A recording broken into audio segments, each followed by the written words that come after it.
Cette matrice-là n'est pas diagonalisable vu que la dimension de ker de a-i n'est pas égale à 3, étant donné que le rang de a-i n'est pas égal à 1. Par contre, le polynôme caractéristique de A étant scindé dans R, A est trigonalisable dans M4R. Il existe donc une matrice Q inversible telle que Q-1 soit une matrice triangulaire supérieure, et on va construire effectivement un tel couple QT. On commence pour cela par appliquer le lemme de décomposition des noyaux à ce polynôme-là qui est polynôme annulateur de A, ce qui nous donne cela.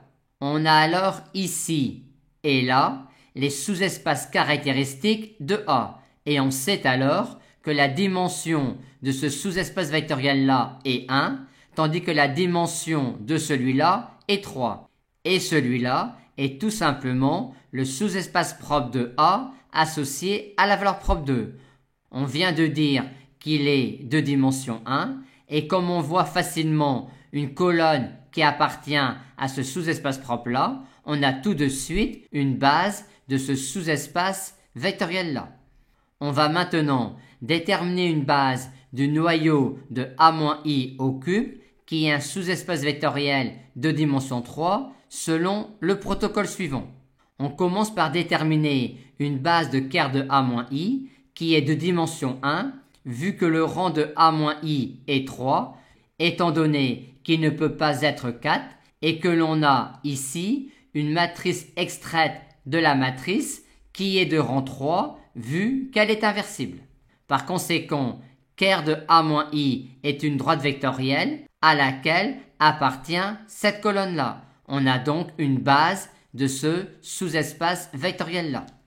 On va maintenant construire une base du noyau de a-i au carré en prenant tout d'abord la base de ker de a-i que l'on a obtenue et en la complétant.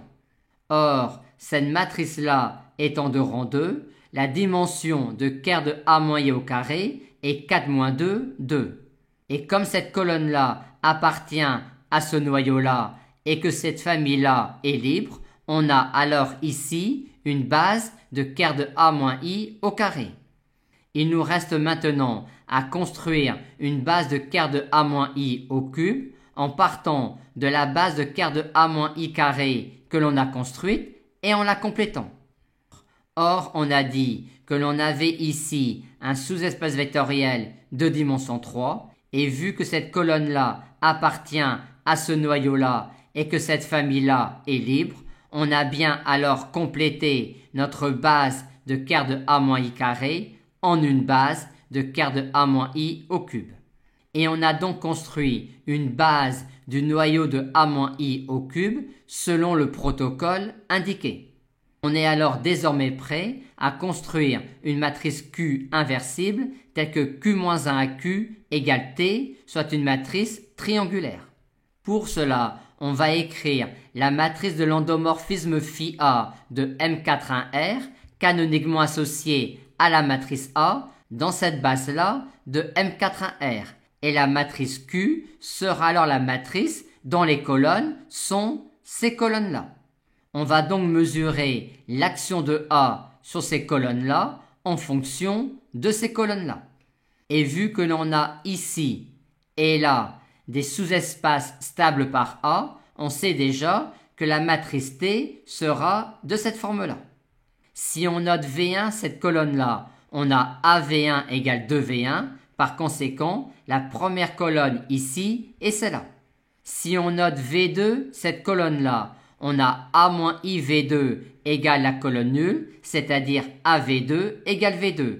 On a donc cela pour seconde colonne.